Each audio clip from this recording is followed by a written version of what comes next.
Bonjour à tous, je vous fais une petite vidéo de début d'année.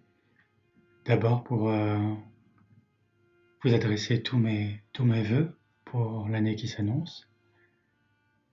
Une année que je vous souhaite vraiment pleine d'amour évidemment, pleine de joie, pleine de conscience, pleine de vitalité. Je vous la souhaite riche en magnifiques rencontres, en personnes inspirantes, également en expériences nouvelles, des expériences qui vous invitent à vous retrouver, à reconnaître toutes les parts vivantes et moins vivantes qui sont là. Une année aussi placée sous le signe de la sincérité et de l'ouverture. L'ouverture, c'est ce qui nous rend disponibles à ce qui est présent. A priori, essayer d'accueillir, y compris nos résistances, y compris nos non, y compris notre négativité quand elle est là. Et la sincérité, c'est à mon sens la qualité spirituelle essentielle, capacité simplement à voir clair en soi, oser regarder, oser discerner ce qui est ouvert, ce qui est fermé, ce qui est lumineux, ce qui est enténébré. Et choisir sincèrement donc de rencontrer toutes ces parts plutôt que de rester dans ce qui me paraît totalement sécurisant ou confortable, de rester accroché ou identifié à une fausse image de moi, que je me raconte une histoire ou que je raconte une histoire à l'extérieur.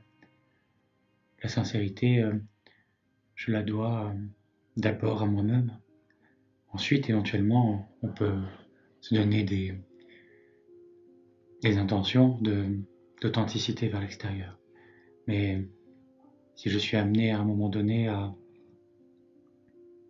ne pas dire la vérité, ou ne pas montrer ce que je ressens, que je sois un minima présent et conscient à la raison pour laquelle je masque une partie de ma réalité, à partir de quel endroit de peur ou de colère ou de figement, je vais mettre de côté cette part vivante de moi. Alors 2022 sera une année charnière pour moi à double titre. D'une part parce que ça va être le lancement de l'école Psycélium dont je vais vous parler, mais c'est aussi l'année où je reviens sur Paris, notamment pour l'animation de retraite, de stage, de week-end.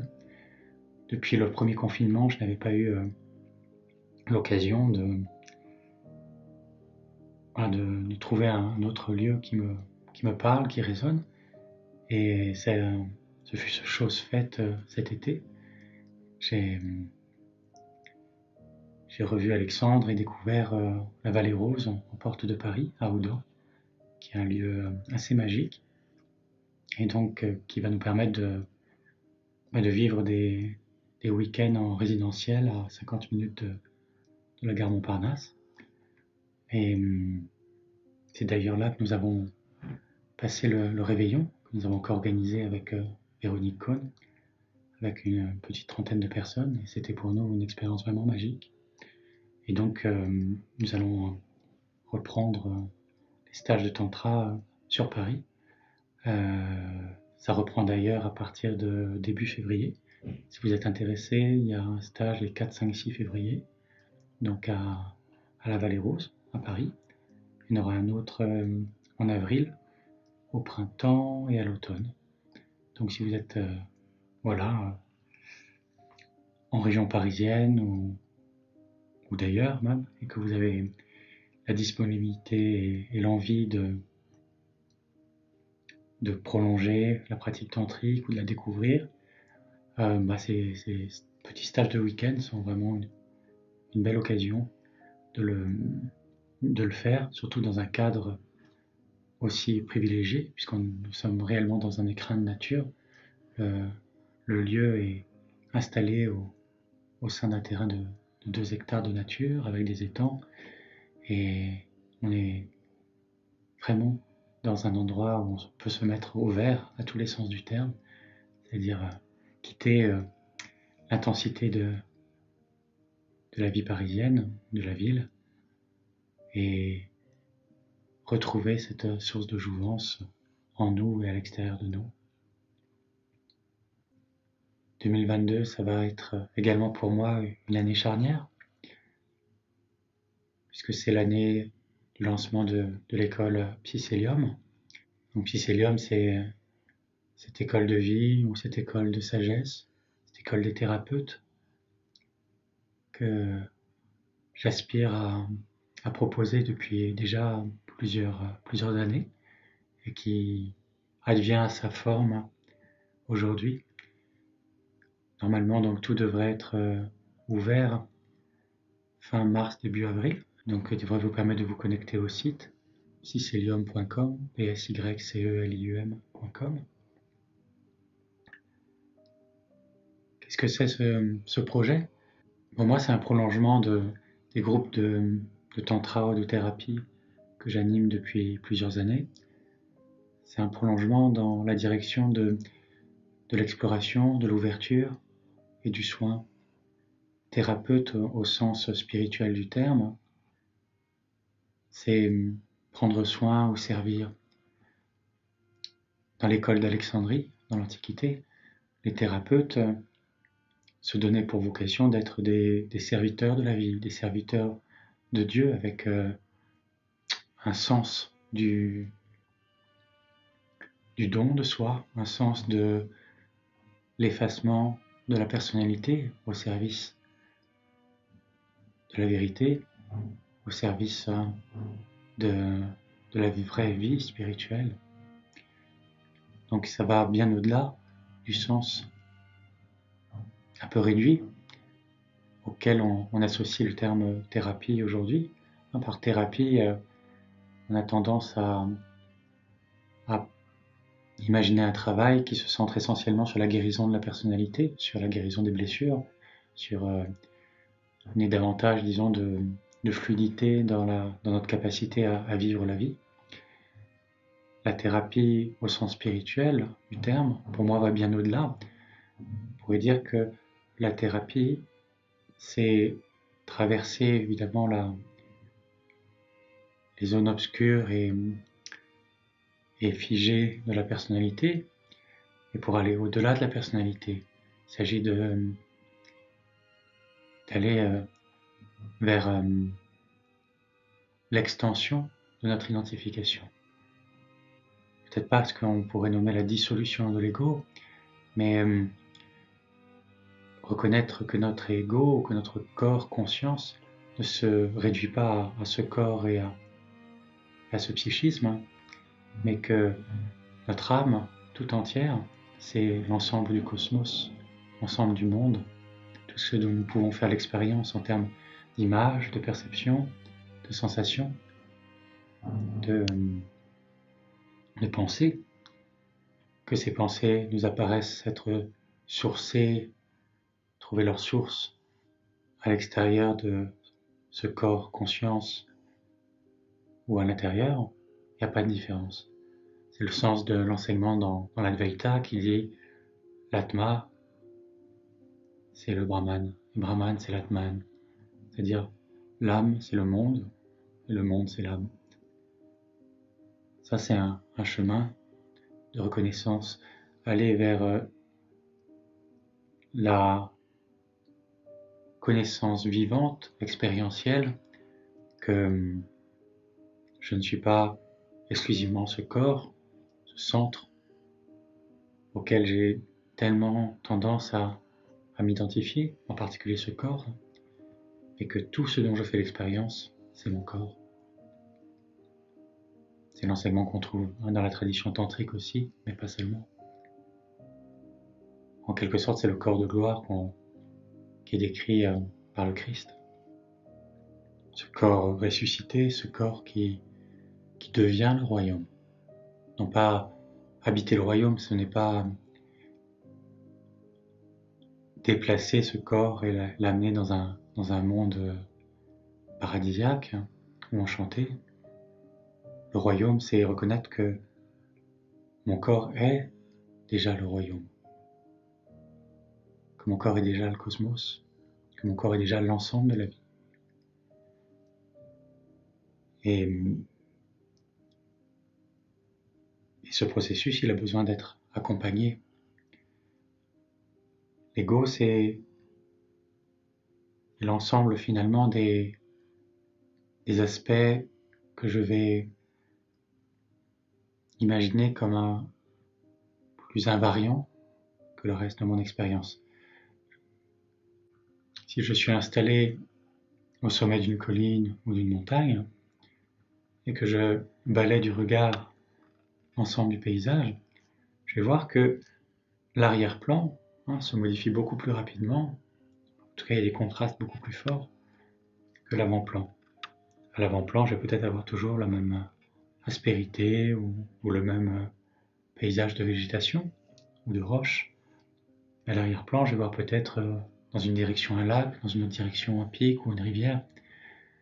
Et l'ego, c'est un peu comme si je m'identifiais à cet avant-plan qui me semble, disons, plus constant, moins variant que le reste des phénomènes qui traversent mon champ de conscience.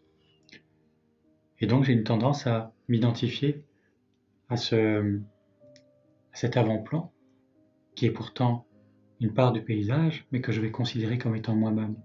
C'est un peu comme si je regardais à travers une fenêtre, que je voyais le cadre de la fenêtre, et que je voyais différents paysages passer, la fenêtre d'un train par exemple, et que je m'identifiais consciemment ou inconsciemment au cadre. En disant, bah oui, le cadre, c'est ce que je suis, puisque ça ne change pas. Vers le corps, dans sa variabilité, j'ai envie de dire, relativement plus lente, plus faible que le reste de nos expériences, les pensées habituelles, les croyances habituelles, les émotions habituelles, les mécanismes habituels du psychisme, c'est ce qui constitue notre ego, notre personnalité. On prend une partie du paysage pour notre identité. Les traditions spirituelles nous enseignent à peu près toutes que ce que nous sommes, évidemment, ce n'est pas un objet dans un monde objectif. Ce que nous sommes, c'est l'espace de conscience dans lequel tout apparaît.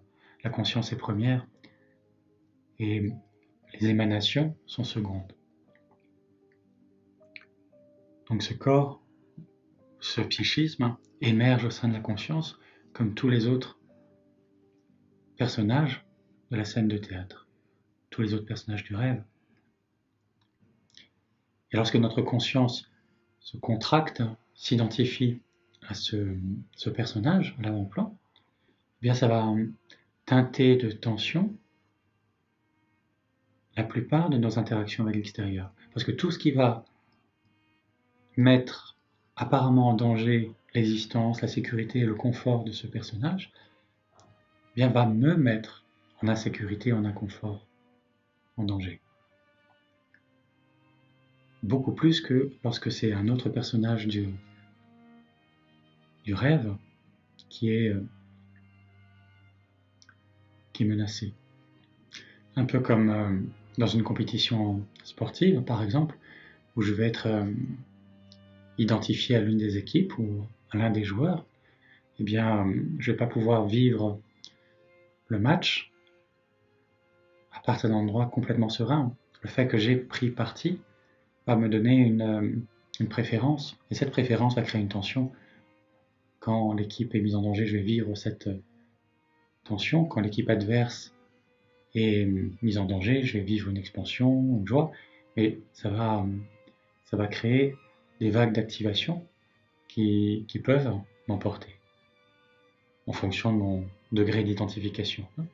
Si je suis un fan ou un militant, c'est valable aussi pour les partis politiques ou les orientations politiques, quand je suis très identifié à une vérité ou à une équipe, on peut dire les idéaux, les croyances politiques, c'est comme des équipes de football ou de tennis, eh bien, je vais avoir très peu de marge en fait pour vivre complètement en toute sensibilité la situation. Mon rapport à la situation va se contracter ou se détendre en fonction de la mise en danger ou de la mise en sécurité de ce à quoi je m'identifie. Pourquoi c'est important? Parce que la plupart des souffrances que nous rencontrons dans la vie, la plupart des souffrances psychologiques, sont liées à ces identifications. Je vais m'identifier à une croyance, je vais m'identifier à ce corps, je vais m'identifier à une communauté ou à des objets. On raye ma voiture, eh bien, je vais me sentir agressé. On raye la voiture du voisin, surtout si je ne l'aime pas, ça va être un peu plus confortable. Oui, pourtant, dans le champ phénoménal, c'est exactement la même scène. Une voiture a été abîmée. Qu'est-ce qui va changer? Qu'est-ce qui va faire que dans un cas, je vais me sentir agressé plus que dans l'autre?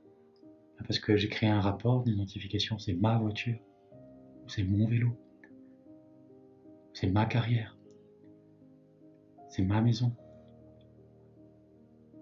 c'est mon livre, c'est mon idée.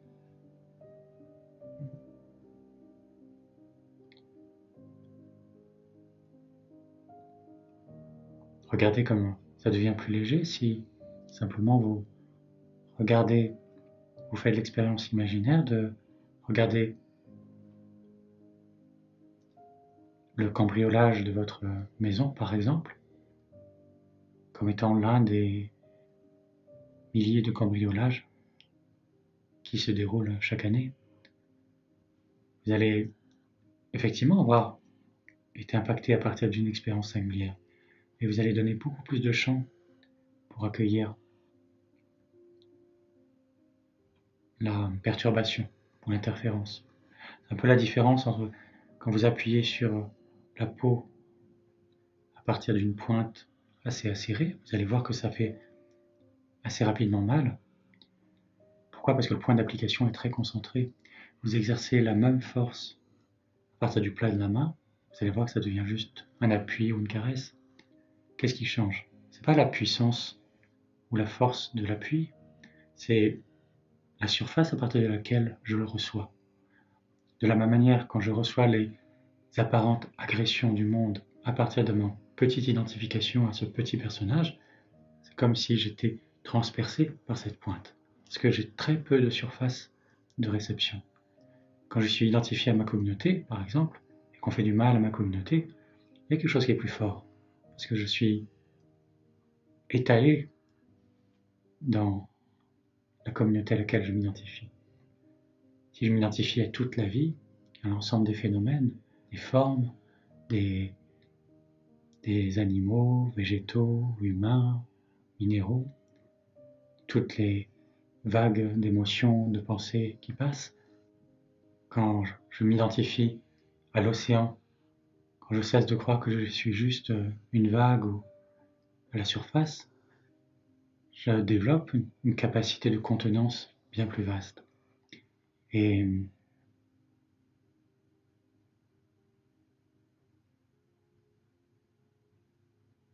je peux me laisser traverser par des tempêtes. L'océan n'est pas mis en danger par une tempête. Mais si je suis identifié à un frêle esquif, une petite barque sur l'océan, il y a de grandes chances que je me sente très en insécurité.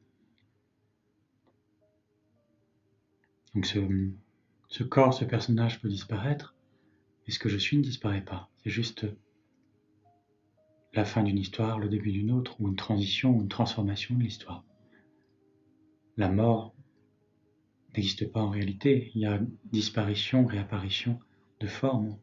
Il y a une rupture dans le récit.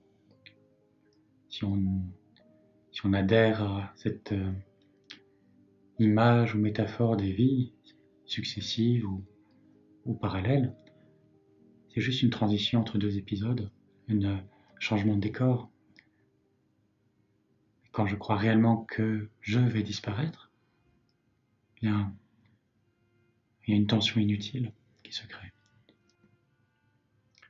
Alors qu'est-ce que ça change quand je déploie mon identification? Et c'est comme si j'allais ouvrir le canal entre ce que je suis essentiellement, cette source à la fois de phénomènes et ce lieu de pure sensibilité. Je vais ouvrir, comme disait William Blake, les portes de la perception. Et là, je vais amplifier ma capacité à recevoir. Je vais développer ma sensibilité. La sensibilité ne peut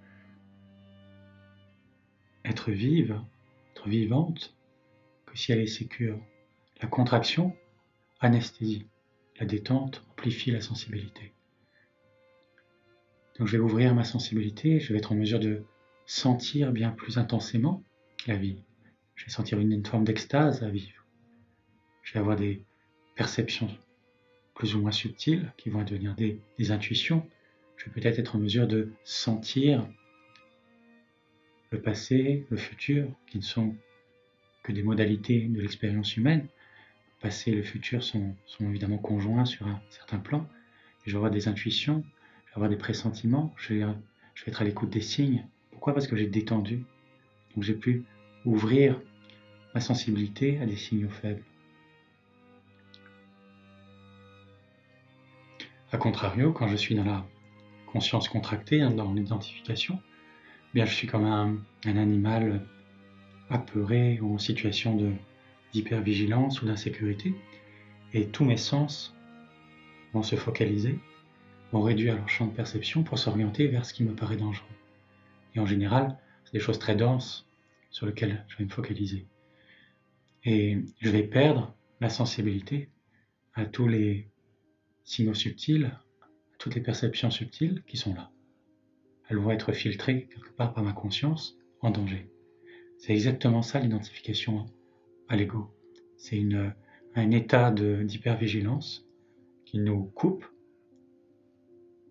de l'extase de l'énergie, du délice de l'énergie. Donc quand je déploie ce canal, je vais donc développer une plus grande capacité à sentir la vie, à sentir l'extase, à être dans une forme d'orgasme énergétique de plus en plus permanent. Mais je vais développer conjointement une plus grande capacité aussi à être canal de l'amour, de la vie, à être dans le don. Pourquoi? Tout simplement parce que je vais avoir la même qualité de présence et de soin pour tous les éléments du monde extérieur, puisque je ne suis plus identifié qu'à ce seul ego. Très souvent, il y a un traitement différencié entre ce que je suis et ce qu'est le monde. Mais quand je déploie cette connaissance expérientielle de moi et toi ne faisons qu'un, moi et le monde ne faisons qu'un, Atman et Brahman sont un, eh bien, je ne vois plus de différence entre prendre soin de ce corps, conscience, ou prendre soin de quelque autre partie de l'univers ou du cosmos. Et le miracle, c'est que lorsque j'oriente toute mon attention à prendre soin non plus simplement de la petite personne, mais du monde entier, quand j'entre dans le don, quand j'entre dans le service de la vie, je vois que c'est là que je trouve la plus grande joie, la plus grande plénitude. Il y a une tradition judéo-chrétienne qui tend à nous faire voir le don de soi comme un sacrifice ou un renoncement, ou une frustration, comme s'il y avait une loi morale qui nous disait tu dois être dans le don, tu dois être dans la générosité. Mais c'est pas un sacrifice, c'est la plus grande joie qui est quand vous êtes débordé un jour par un état dépressif ou mélancolique, et puis un ami qui est encore plus mal que vous appelle. Et là, vous vous mettez à l'écouter, vous mettez à prendre soin de lui. Vous allez voir à quel point votre propre misère disparaît ou s'atténue. Pourquoi? Parce que vous avez arrêté de focaliser l'attention sur le problème de ce petit ego. Il y a quelque chose qui se détend, qui s'amplifie. Je défocalise ma conscience du point de vigilance sur lequel il était concentré. D'un coup, je vois qu'en fait, il y a un peu plus de sécurité. Je peux être plus en sécurité. Eh bien, quand je me mets au service de l'univers, de la vie, de mon environnement, et la vie va me donner encore plus de vitalité, d'amour, d'énergie.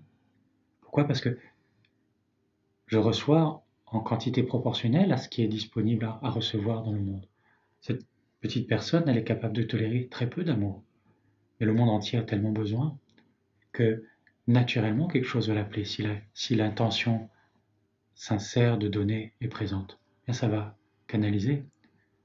C'est ce qui a permis à des personnes comme Martin Luther King, ou Mandela, ou Gandhi, de traverser tellement d'épreuves. Pourquoi? Parce qu'il y avait tellement d'énergie qui les traversait. Et pourquoi il y avait tellement d'énergie? Parce qu'ils avaient ouvert en aval le canal de la redistribution. Et donc, quand dans un cours d'eau, vous fermez l'aval, vous allez aussi fermer le débit en amont. Quand vous ouvrez en aval, vous allez aussi ouvrir en amont. Le débit, il est constant sur toute la ligne d'eau. Donc, c'est le même principe qui se joue au niveau de l'énergie vitale, de l'amour, de la joie, de l'extase, de la plénitude. Les mystiques sont les personnes les plus extatiques du monde. C'est ce qui leur permet de monter sur des bûchers en chantant, comme les cathares, parce qu'il y a quelque chose qui est nourri à la source de la joie et de l'amour, et qui est dans le don, qui est dans l'effacement du soi, qui est dans l'effacement de cet ego, en tout cas sa dissolution dans l'ensemble de la vie. Plus de différence entre moi et le monde. Je prends soin de l'autre comme je prends soin de moi. Le Christ aime l'autre comme toi-même, pas plus, pas moins, comme toi-même. Ne fais pas de différence. À cet endroit, il y a la joie. C'est pas un sacrifice, c'est pas une injonction morale, c'est la promesse de la plus grande vie, de la vie la plus intense et la plus pleine qui soit. Et pour aller sur ce chemin, il faut en faire l'expérience pas après pas. Comprendre que quand je sauve le monde, je sauve une partie de moi. C'est réellement un point qui a été décrit par les mystiques de toutes les traditions. C'est cette notion qu'on trouve dans la mystique iranienne, par exemple, de l'effacement du soi. On la retrouve chez Maître Eckhart, dans la mystique rhénane, la notion de pauvreté en esprit, voir le sermon 52 de Maître Eckhart. Cet endroit où on nous dit, quelque part, si tu veux te remplir de Dieu, tu dois te vider de ta personnalité, être le moins particulier possible, exister le moins possible en tant que personne pour exister le plus possible en tant que cosmos. C'est vraiment l'intention que je voudrais soutenir à travers cette école Psycélium. Que vous soyez thérapeute formellement, ou simplement artiste, ou simplement chef d'entreprise, ou dans une association, ou simplement au sein de votre vie, de votre famille, déployez cette qualité d'ouverture, de disponibilité, de transparence, qui va faire de vous une source de soins dans le monde, une source de service de la vie, à l'endroit où vous êtes. Ça veut dire que la différence avec peut-être ce qu'on entend quelquefois dans le travail spirituel, à savoir devenir la meilleure version de soi-même, ou aller vers l'éveil, etc. Si vous regardez, il y a très souvent encore un ego spirituel qui veut quelque chose pour lui, pour son petit moi. Et c'est le chemin exactement inverse de l'effacement de l'ego, de la dissolution de la personnalité. C'est au contraire diminuer, non pas intensifier ou augmenter quelque chose, non pas acquérir quelque chose, c'est lâcher quelque chose. Ça, c'est le vrai chemin spirituel. Il ne s'agit pas de devenir le personnage singulier que nous devons devenir. Non, il s'agit de ne plus exister. Paradoxalement, c'est en renonçant à exister comme personne particulière que je vais exister le plus intensément. C'est en acceptant de mourir à mon ego que je vais toucher la grande vie.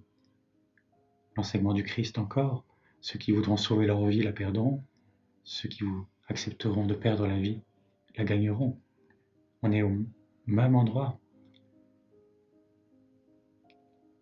Et très souvent dans les stages que j'ai accompagnés, j'ai vu que la personne restait au centre. Même si on travaille sur la guérison des blessures, souvent l'intention c'est de venir se ressourcer ou de venir guérir telle ou telle blessure, etc. Donc on est toujours dans l'intention orientée vers la personne. Au sein de ce projet, de ces groupes Psycélium, l'intention serait de mettre ensemble des personnes qui ont cette ouverture de prendre soin de l'autre comme ils prennent soin d'eux. Pas plus, pas moins. Pas en priorité moi et ensuite l'autre si ça va. Non, à égalité. Et voir quel espace ça crée. Quand on est réellement dans l'intention, je ne dis pas qu'on va à chaque fois y arriver, mais quand on est dans l'intention de faire vivre ce pressentiment de la non-séparation. Quelle intensité d'amour, de vie, d'extase, de miracle on peut canaliser ensemble. C'est vraiment l'intention de cette école. Donc c'est quelque chose qui s'inscrit dans le prolongement, complètement des enseignements transmis dans les groupes de tantra par exemple, mais qui a vocation à s'adresser à des personnes qui ont envie de s'investir de manière plus profonde et dans la durée dans ce projet. Et non pas juste de venir par exemple pour un stage. L'idée c'est vraiment de s'inscrire ensemble dans un processus. Donc on verra comment ce projet résonne, comment il va répondre ou pas à des aspirations, conscientes ou inconscientes. Et en tout cas, j'ai beaucoup de joie à l'idée de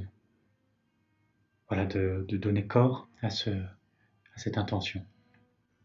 Pour l'instant, sur le site, il y a juste une page qui vous permet éventuellement de laisser votre adresse mail pour recevoir les informations lorsque les propositions vont être mises en ligne.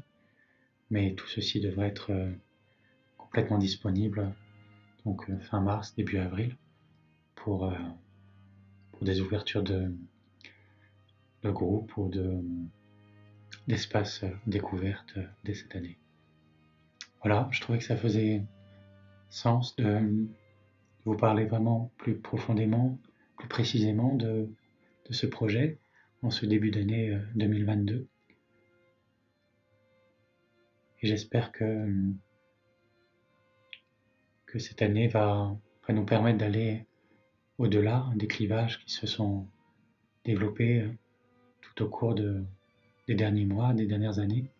Toutes ces dualisations qui se sont crispées, notamment du fait des réseaux sociaux qui filtrent notre perception du monde, nous font vivre les uns et les autres dans des univers tellement différents et tellement biaisés, puisque les réseaux sociaux nous renvoient toujours l'image de ce que nous sommes. C'est une forme de fonctionnement de loi d'attraction en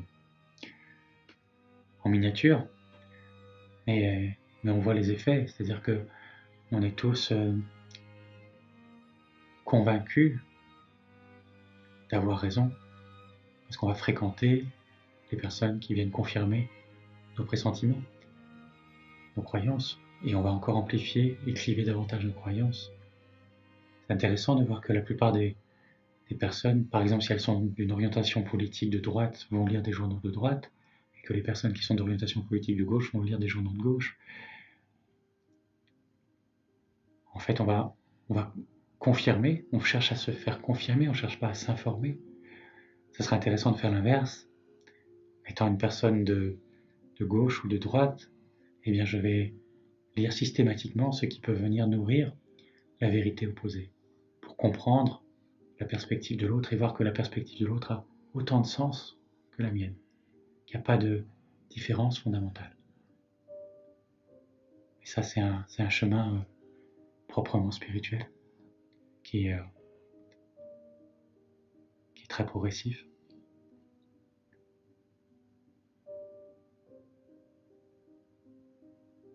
Ça n'empêche évidemment pas d'agir dans le monde. Je précise ça, puisqu'on pourrait croire qu'il s'agirait dans ce cas-là d'être juste contemplatif.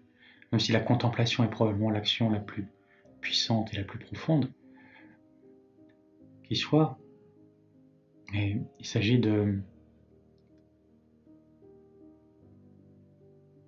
d'agir à partir de l'intention de prendre soin dans le monde, et pas à partir d'une idéologie. Et c'est très très différent. Quand j'agis à partir d'une idéologie, je crée des bons et des mauvais. Je crée un bien et un mal. Et donc, très rapidement, je vais glisser d'une intention de prendre réellement soin à une intention contre quelque chose ou quelqu'un. Et dans ce glissement, je suis en train de me couper et de me perdre. De me perdre à double titre d'ailleurs, puisque je vais créer un clivage en moi. Je ne suis pas complet en étant complètement identifié juste à une partie de la réalité, mais je vais aussi créer un clivage et un mouvement d'énergie à l'extérieur qui va être contre-productif. Quand j'agis contre quelque chose, en réalité, je donne de l'énergie à ce à quoi je m'oppose. C'est le tragique des révolutions qui sont faites contre quelqu'un, quelque chose, contre une communauté. Très rapidement, il y a comme une densification de l'énergie, comme si le ressort se contractait, plus on le poussait, mais qui prépare la vague réactive suivante, la contre-révolution. Et donc l'histoire est pleine de ces mouvements de pendulation qui vont d'un extrême à l'autre, qui en réalité ne font rien avancer au niveau de la transmutation. Ce qui fait vraiment avancer, c'est quand, à un moment donné, il va y avoir une personne, un groupe de personnes, une communauté qui vont choisir d'inclure et de remettre en lien. Là, il y a quelque chose qui change. C'est vraiment l'histoire de Mandela lorsqu'il sort de captivité. Il aurait pu choisir de reprendre la lutte en s'identifiant à sa communauté contre la communauté qu'il avait agressée, qui avait même assassiné son fils. Mais non, il choisit de faire la paix, il choisit de réconcilier, de mettre fin à la loi du talion. Et là, quelque chose s'apaise. Là, quelque chose passe vraiment à autre chose.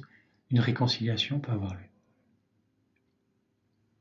C'est la puissance du véritable amour. Mais ça, ce n'est possible que lorsque j'ai commencé à sortir de mon identification profonde à une partie de la réalité, à une communauté, à une croyance, à un biais politique, à un biais spirituel aussi. Voilà, c'était quelques mots pour initier cette nouvelle année que je vous souhaite encore merveilleuse, pleine de magie, de miracles et de sens, de joie. Et je me réjouis de vous retrouver à une prochaine occasion. Si vous avez des questions par rapport à tout ce qui a été dit aujourd'hui, n'hésitez pas à m'écrire, à m'envoyer des messages et vous poser des questions aussi en commentaire sous la vidéo. Et puis, moi je vous dis, voilà, à bientôt.